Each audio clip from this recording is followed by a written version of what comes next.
This YouTube channel does not promote any violent, harmful, or illegal activities. All content provided by this channel is meant for an educational purpose only.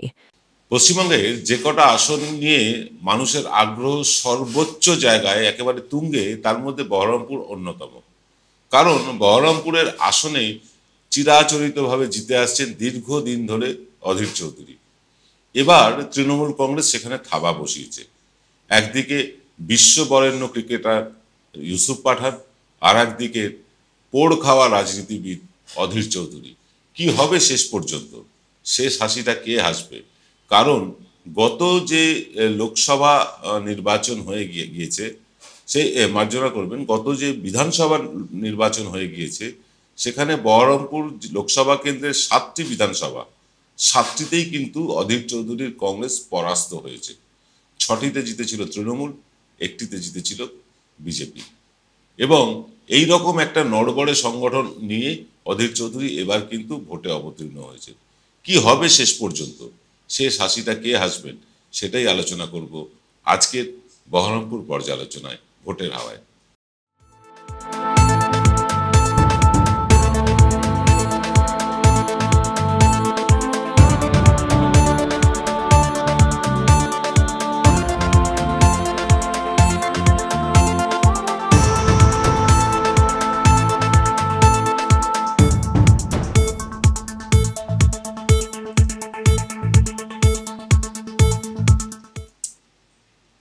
নমস্কার, আদাব, আমি আপনাদের প্রবীর বিশ্বাস। আপনারা দেখতে শুরু করেছেন প্রতিদিনের অভ্যেস মতো বিশ্বজোড়া বাঙালির আওয়াজ এনকে ডিজিটালের প্রভাতী অনুষ্ঠান ভোটের হাওয়া। আজকের ভোটের হাওয়ায় নিয়ে এলাম বহরমপুর আসন নিয়ে আপনাদের যে আগ্রহ তুঙ্গে, তা এনকে ডিজিটালের যে 2টি হোয়াটসঅ্যাপ গ্রুপ আছে তা দেখেই কিন্তু প্রমাণিত। বহু মানুষ ব্যক্তিগতভাবে আমাকে ফোন করে বলেছেন, বহু মানুষ হোয়াটসঅ্যাপে জানিয়েছেন যে বহরমপুর আসনটা নিয়ে একটু আলোচনা করুন। আমাদের প্রতিনিধি চাঁদ মোহাম্মদ বহরমপুরের 7টি বিধানসভা কেন্দ্র ঘুরে বেরিয়েছেন এবং ঘুরে বেরিয়ে তিনি যা রিপোর্ট তুলে এনেছেন সেটাই আজ আপনাদের দেখাবো। কিন্তু এই রিপোর্ট দেখানোর আগে একটা কথা বলি যে এই বহরমপুর আসনে দীর্ঘদিন ধরে কিন্তু কংগ্রেস অর্থাৎ অধীর চৌধুরী এখানে জিতে আসছে। এই বহরমপুর আসনটাকে বলা হয় অধীর গড়। এরকম বহু গড় আছে, বহু মিথ আছে। যেমন ধরুন ডায়মন্ড হারবার, দক্ষিণ কলকাতা, তৃণমূলের গড়, এরকম বলা হয় শুভেন্দু গড় নাকি কাথি আর তমলুক। এইরকম গড় বলে যে গড়গুলো আছে, যে দুর্গগুলো আছে, সেই দুর্গগুলোতে কিন্তু ফাটল ধরতে শুরু করেছে। বিশেষ করে বিরোধী দল যেখানে আছে, অর্থাৎ তৃণমূল বিরোধী দলের যে গড়গুলো আছে সেগুলোতে কিন্তু ব্যাপক ফাটল ধরতে শুরু করেছে। আমরা কিন্তু তমলুক নিয়ে আগেই আলোচনা করেছি। তমলুকে শুভেন্দুর মিথ আর কাজে লাগছে না। সে একইভাবে অধীর মিথ কি কাজে লাগবে এবারের নির্বাচনে? কারণ দীর্ঘদিন ধরে অধীর চৌধুরী এখানে জিতে আসছেন এবং ক্রমাগত 1999 সাল থেকে তিনি ক্রমাগত জিতে আসছেন এবং তার ভোট শতাংশ কমতে কমতে আজকে খুব তলানিতে নেমে গিয়েছে। মাত্র 50-60 হাজার ভোটে তিনি জিতছেন, যেখানে তার 2 লক্ষ ভোটে জেতার কথা। অধীর চৌধুরীর কাছ থেকে ছিটকে গিয়ে বহু নেতা তৃণমূল জয়েন করে তারা বড় নেতা হয়েছেন, তারা সংগঠন করছেন। অধীর চৌধুরী কিন্তু ডালপালা ছেঁটে গিয়েছে। অধীর চৌধুরীর সেই বাহিনী, সেই কর্মী বাহিনী আর নেই। অধীর চৌধুরী কিন্তু ধীরে ধীরে রিক্ত হচ্ছেন, শূন্য হচ্ছেন। অধীর চৌধুরীর আসনে গত বিধানসভায় কি ফলাফল হয়েছিল সেটা একবার আমরা চোখ বুলিয়ে নেব। আমরা দেখে নেব গত বিধানসভায় কি হয়েছিল। আসনের নাম বহরমপুর। এখানে মোট 7টি বিধানসভা আছে। 2019-এর লোকসভা নির্বাচনে এখান থেকে জয়ী হন কংগ্রেসের অধীর রঞ্জন চৌধুরী। তৃণমূল কংগ্রেস এবার প্রার্থী করেছে বিশ্ববরেণ্য খেলোয়াড় ইউসুফ পাঠানকে। বিজেপির প্রার্থী হয়েছে নির্মল কুমার সাহা। কংগ্রেসের প্রার্থী যথারীতি অধীর রঞ্জন চৌধুরী। এখানে যে 7টি বিধানসভা আছে, সেই 7টি বিধানসভার ফলাফল একবার আমরা চোখ বুলিয়ে নেব। এই 7টি বিধানসভার মধ্যে একটি বিধানসভা হচ্ছে বাড়োয়ান, জিতেছিল তৃণমূল কংগ্রেস। কান্দি এই বিধানসভাতেও জিতেছিল তৃণমূল কংগ্রেস। ভরতপুর এখান থেকেও জিতেছিল তৃণমূল কংগ্রেসের বিধায়ক। রেজিনগর এখান থেকেও জিতেছিল তৃণমূল কংগ্রেস। বেলডাঙ্গা এখান থেকেও জিতেছিল তৃণমূল কংগ্রেস। বহরমপুর এই একটি মাত্র আসন জিতেছিল ভারতীয় জনতা পার্টি। নওদা এই আসনটি জিতেছিল তৃণমূল কংগ্রেস। আপনারা দেখলেন বিধানসভার নিরিখে একটি আসনেও কিন্তু কংগ্রেস এগিয়ে থাকেনি বা জেতেনি। যেখানে 7টি বিধানসভা নিয়ে একটি লোকসভা কেন্দ্র হয়, সেই 7টি বিধানসভার মধ্যে 6টিতেই জিতেছে তৃণমূল কংগ্রেস, একটিতে বিজেপি। কংগ্রেসের নামগন্ধ কোথাও নেই। কেন কেন এই নামগন্ধ নেই কংগ্রেসের? কারণ অধীর মিথ কিন্তু আস্তে আস্তে কাটতে কাটতে প্রায় শূন্যে মিলিয়ে গিয়েছে। কংগ্রেসের গড় বলা হতো এই বহরমপুরকে, মালদাকে বলা হতো একটা সময়। গনি খান চৌধুরী যখন কংগ্রেসের নেতৃত্ব দিতেন তখন মালদাতে সিপিএম পর্যন্ত তারা সারা রাজ্যে জিতত, কিন্তু বহরমপুর বা মালদা বা চৌরঙ্গীর মতন আসনে তারা দাঁত ফোটাতে পারতো না। এরকম বহু আসন আছে তারা কিন্তু দাঁত ফোটাতে পারতো না, তার মধ্যে বহরমপুর একটা। বহরমপুরের মানুষ মূলত কংগ্রেসি মানুষ, মানে কংগ্রেসি ভোটার বেশি সেখানে। প্রায় 51% মুসলিম ভোট আছে এখানে, এটা মাথায় রাখতে হবে। এই 51% মুসলিম ভোট যেখানে, সেখানে তৃণমূল কংগ্রেস প্রার্থী করেছে বিশ্ববরেণ্য ক্রিকেটার ইউসুফ পাঠানকে।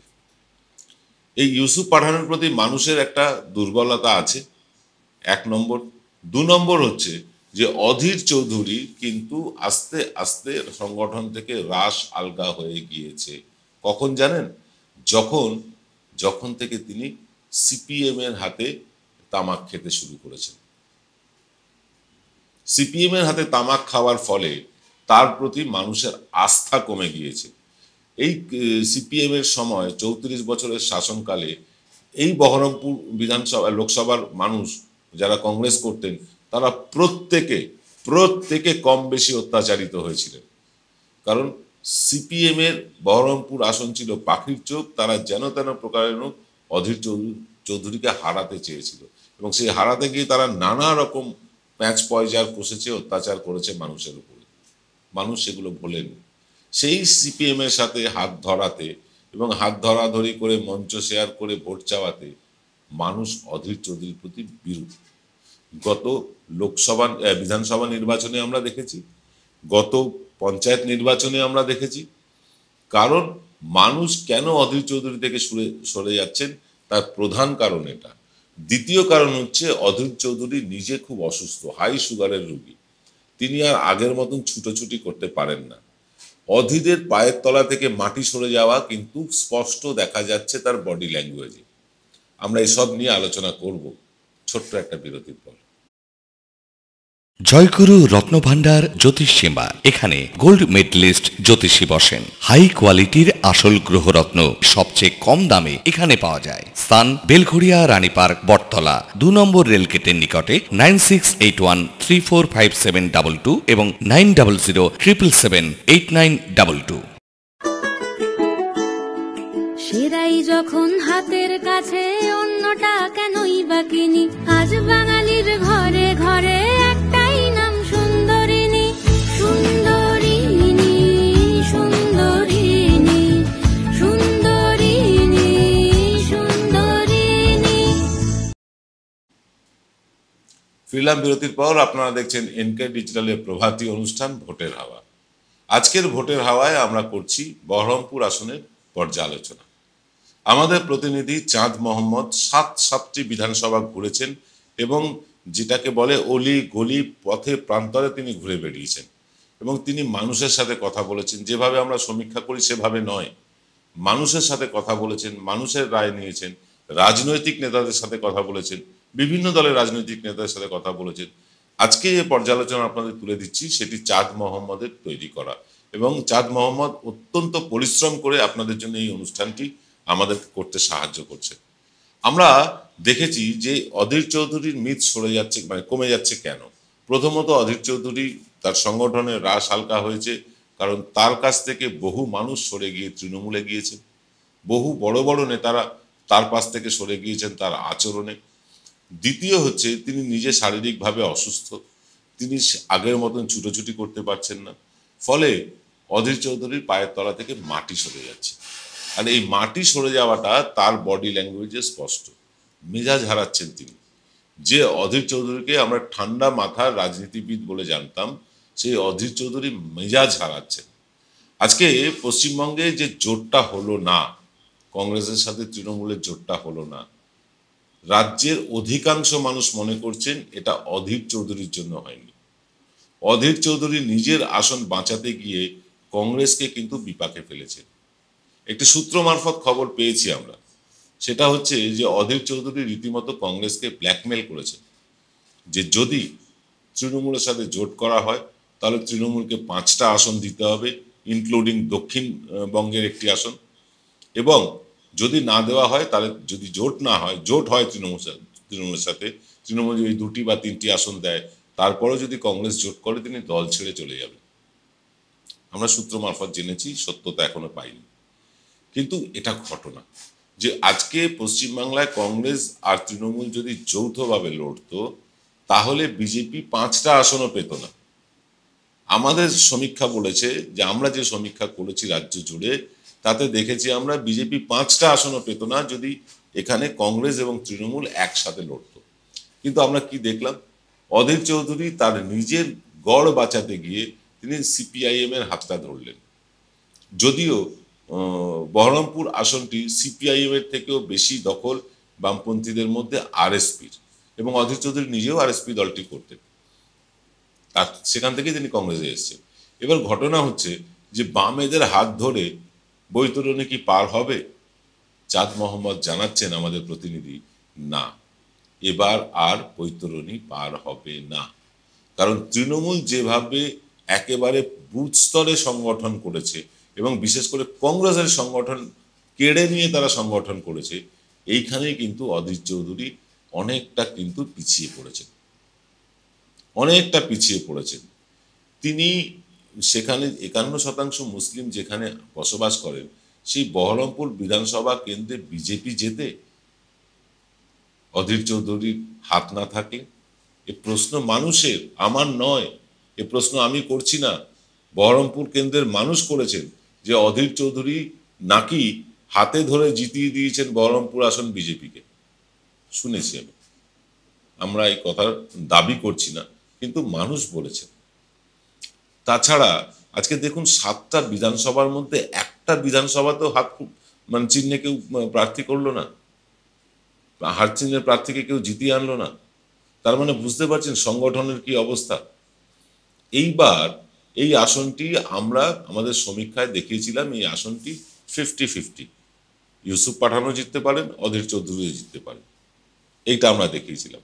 বিজেপি ওখানে ফ্যাক্টরি না, বিজেপি কোনোভাবে গ্রহণযোগ্যতাই নেই এই মুর্শিদাবাদ আসনে। এখানে লড়াইটা মোটামুটি দ্বিমুখী। এই দ্বিমুখী লড়াইয়ে শেষ হাসিটা কে হাসবেন সেটা বলে আজকের অনুষ্ঠান শেষ করব। শেষ হাসিটা সম্ভবত ইউসুফ পাঠানই হাসতে চলেছেন, কারণ অধীর মিথ আর নেই।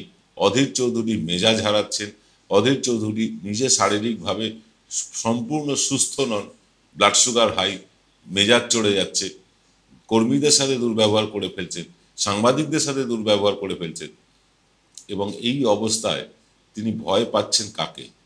ইউসুফ পাঠানকে।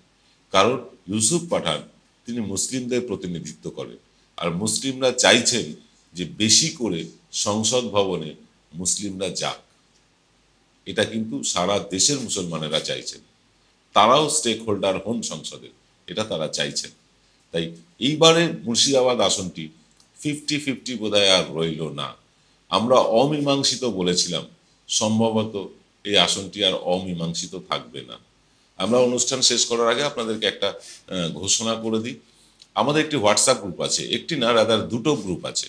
সেই গ্রুপে আপনারা যারা মান্থলি সাবস্ক্রিপশন পাঠান তাদেরকেই আমরা জয়েন করাই। আপনি যদি সেই গ্রুপে জয়েন হতে চান তাহলে আপনাকে প্রতি মাসে 100 বা তার বেশি আপনার সাধ্যমতো যে কোনো অ্যামাউন্ট আমাদের পাঠাতে হবে। আমাদের পাঠানোর জন্য আপনাদেরকে ব্যবহার করতে হবে আমাদের ইউপিআই নম্বর। সে নম্বরটি হচ্ছে 9830075869। আর যারা বিজ্ঞাপন দিয়ে আমাদের পাশে থাকতে চান তারাও এই নাম্বারে ফোন করতে পারেন। যারা ইউপিআই করতে পারবেন না তারা এই নাম্বারে ফোন করে ব্যাংকের ডিটেল নিয়ে নিতে পারেন, আমরা আপনাদের ব্যাংকের ডিটেল পাঠিয়ে দেবো, তারপরে আপনারা পাঠাতে পারবেন। কারণ এই চ্যানেলটা আপনারা চালাচ্ছেন, এই চ্যানেল আপনাদের। এই চ্যানেলের দীর্ঘায়ু যদি আপনি চান তাহলে আমাদের পাশে এসে দাঁড়ান, কারণ এই বিপুল চ্যানেল চালানোর যে বিপুল ব্যয়ভার সেটা আমাদের পক্ষে মানে নেওয়াটা কষ্টসাধ্য হয়ে যাচ্ছে, আমরা পারছি না।